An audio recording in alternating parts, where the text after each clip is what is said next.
So, out of all the diversity in the financial space when it comes to expertise, one thing pretty much all of us in the financial space as financial professionals agree on is that if you want to advance financially and get to a point of not just financial stability, but get to the point where you can retire, have more discretionary income, and have better control of your life in a financial sense, and at some point, hopefully not work as much or not have to work at all, then we all agree that investing is the way to do that. It's not likely you're going to save or live minimal to make it there.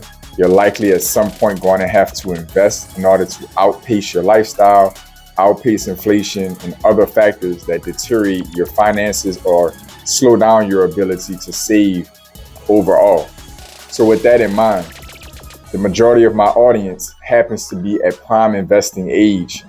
The majority of you are somewhere between the age of 18 and 40, 44 years old. So you're young in prime working years and investing in something you're either getting focused on, into, or looking to branch out further into. This video is going to cover the fundamentals but essentials to doing your own suitability, whether you're doing your own investing or hopefully working with a financial professional, and what they should be asking you before making any financial recommendations investment-wise. We're going to cover the information. Some of this is going to be basic. Some of it is not going to be something you probably ever considered. All of it is important. I want to put this together for you because if you can't answer all of these questions, then you probably shouldn't be investing yet, or you need to pause investing and cover these areas first. This is JP from Blueprint for Prosperity, helping you to increase your net worth through relationship banking, maximizing your borrowing capacity, the proper use of life insurance, and the ownership of real estate. Like this video, subscribe to the channel because I'm uploading content on a daily basis to help you customize your personal blueprint for prosperity. So many of you who watch this channel know I'm pretty big on taking notes so I can make sure I stay on task, cover the topics that need to be covered in the depth they need to be covered in a time-efficient manner.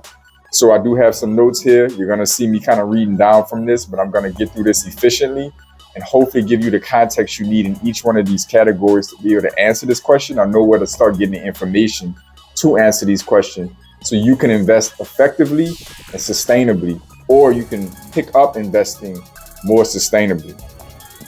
So the number one factor, or the first thing that has to be put together in creating your profile for investing. And again, this is whether you are looking to invest yourself, you're already investing yourself, or you have a financial professional who's guiding you through this process. They should have asked or should ask you these questions. And the number one thing they need to be asking, the obvious one, is your age. Your age is essential. It is a huge determining factor on your financial needs, and it's a major marker when it comes out to drawing out your suitability. Typically, you have a trend where older customers are looking to be more conservative, and those who are younger are usually willing to be more aggressive when it comes to their investing strategy. Age is not the only factor that is used to evaluate your risk tolerance, but it is a major indicator. Individuals with the same age may vary drastically in their attitudes toward and their ability to tolerate risk.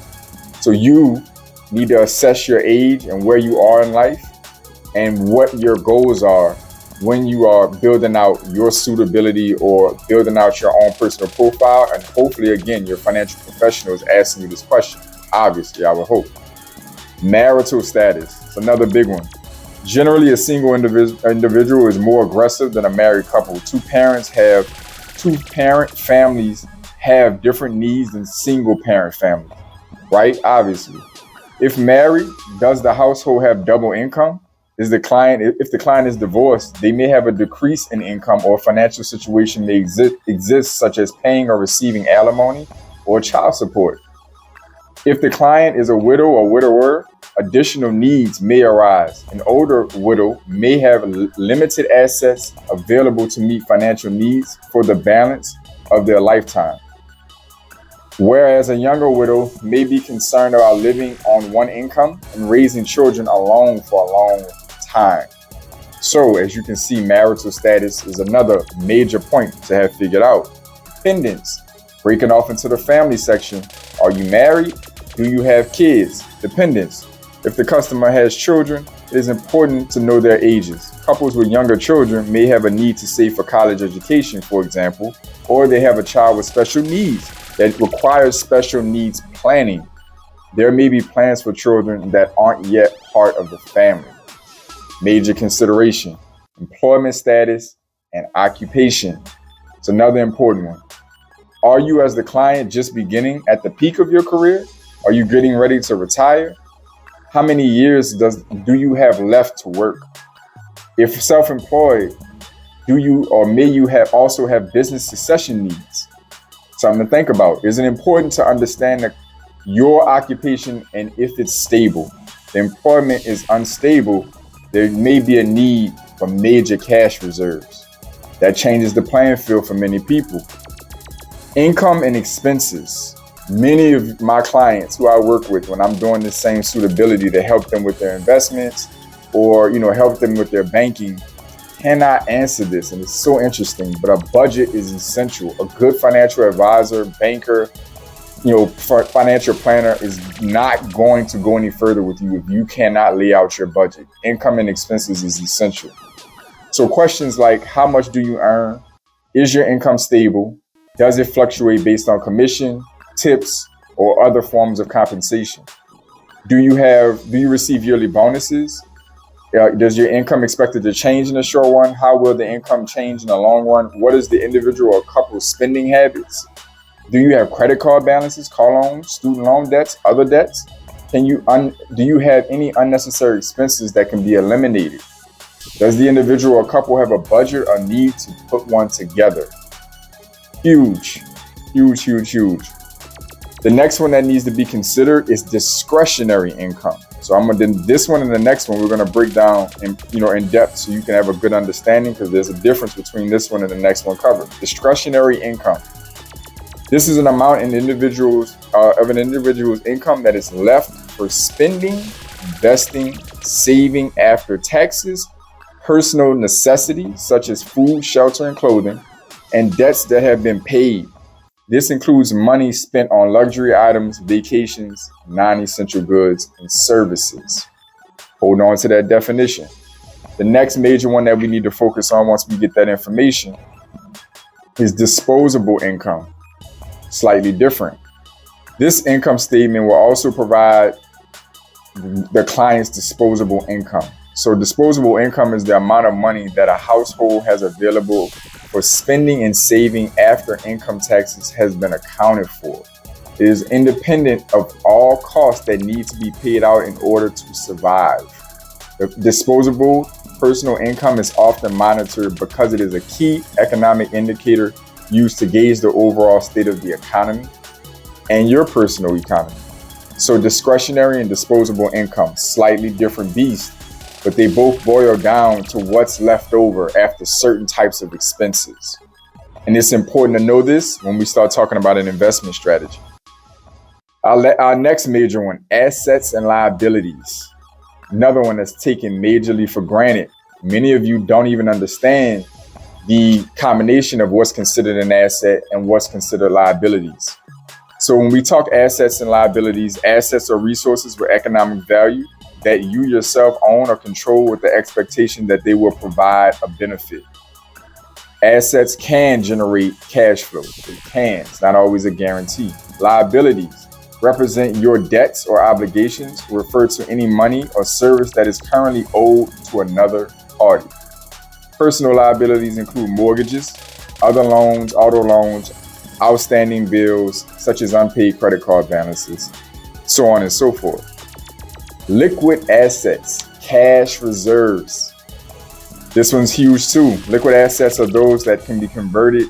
So these are assets that can be converted to cash quickly. So even if there's some kind of penalty or surrender charge, you ultimately can get your hands on this money in a relatively short period of time. Personal liquid assets include checking, savings, products like annuities, mutual funds, stocks, and bonds are usually falling in this category. And investors should not consider making long-term investments until they have established cash reserves to take care of emergencies. Why is that? Well, if you invest and you start to use this money whatever income you have left over to invest. You do not have a cash emergency fund. Then that means as soon as something goes wrong, medical expense, car breaks down, there's natural disaster, and you have to evacuate for unplanned on an extended period of time, so on and so forth. Guess where you're gonna go reach to get that money? Most likely, it's gonna either come out of that investment, or you're gonna go get some expensive debt that's gonna put you in a really bad financial position that might even outweigh the returns you're getting on your investment. So you see why cash reserves are essential. Having a balance sheet. Man, I wish more of my clients, and I hope more of you watching this video, understand the value of being able to put together your own balance sheet. It's not extra complicated. Simply being able to draw out your liabilities on one side and your assets on one side and deriving your net worth. I'm all about net worth on this channel for various reasons. I've shot a video around it, and I'm going to keep putting out content around net worth. Many argue with it. Many, don't like it because it's something that it's a measurement that can easily evaporate or change due to certain conditions and circumstances. And you can't always, buy food or, live off of your net worth, right? It's not always something liquid that you can go live your life off of. Regardless, it's leverage.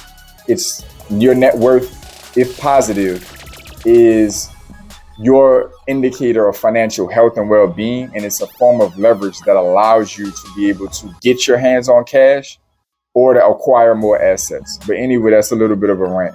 Having a balance sheet together is essential.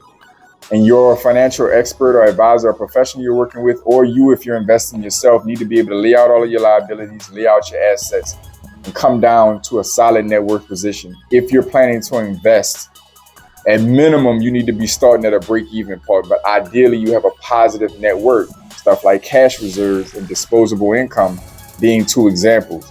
You should have a positive net worth when you start investing. Tax status, another one nobody pays attention to, not enough people pay attention to. Knowing your tax status and any expected changes, as well as your tax bracket, marginal tax rates, is beneficial. Some of you in higher tax brackets may consider investing in municipal bonds, which are tax-free bonds, or various tax-deferred, pay tax later investments.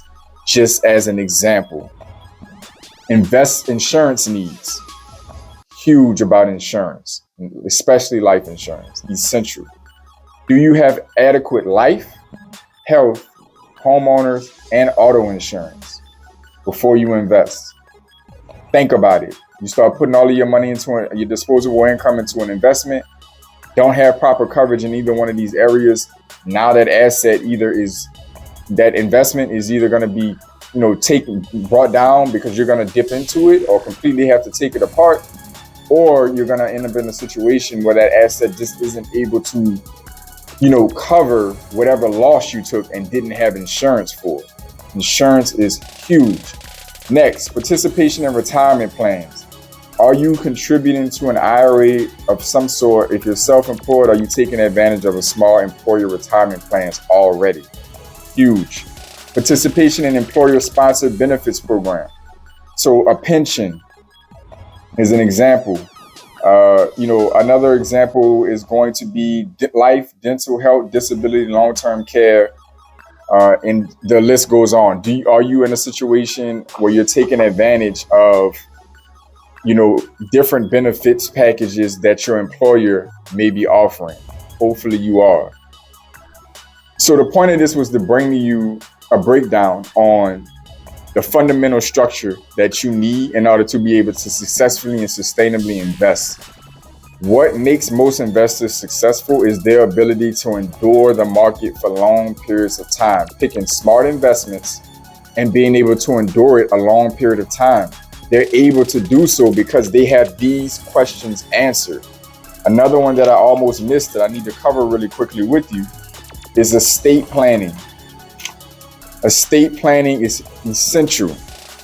So you may be somebody who, is slightly older, or if you think about if you were older, you may already have your financial future secured. Your investment strategy could be around your lineage. It could be around your kids or grandkids. Now your strategy could be different. All of this is important. Another one that I almost missed, wealth events. Did you just hit the lottery? Did you get an inheritance, an insurance settlement, some kind of payout? These are all things you need to be able to answer. This is what's going to allow you to sustain your investment strategy long term, because you're going to cover as many bases and be able to handle as many curveballs that life is inevitably going to throw at you. I would also throw into this that's not covered in this, which this information is coming directly from FINRA. So this is not, for me, this is not just stock market investing. This is also for real estate investing and any other form of investing. The more speculative, the more important this information is. But even, time-tested, proven investment strategies, buy and hold strategies in stocks and real estate, this is important. But what I would implore you to do is understand, if you're going to be investing, which you're almost going to have to do if you want to be financially successful and in control in the long term, you have to understand, in order to, the more you build up, the deeper the foundation needs to be. And these are the fundamental questions that you need to be able to answer, or for yourself or for a financial professional when they're helping you to put your plan together. So I know this information was valuable for you. I want you to comment down below and let me know how much of this you are already familiar with. Let me know how much of this was new to you that you didn't answer. Are you already invested and didn't answer these questions? Are you thinking about investing and grateful you ran across these questions and this information? Comment down below. Let me know your thoughts. Give me your feedback. What would you add to this list? Comment down below. I enjoy bringing you this content as always. I appreciate y'all sticking through the end of the video. I told you we have a ton of value in it. As always, I want y'all to stay focused, stay in motion. I'll see y'all soon.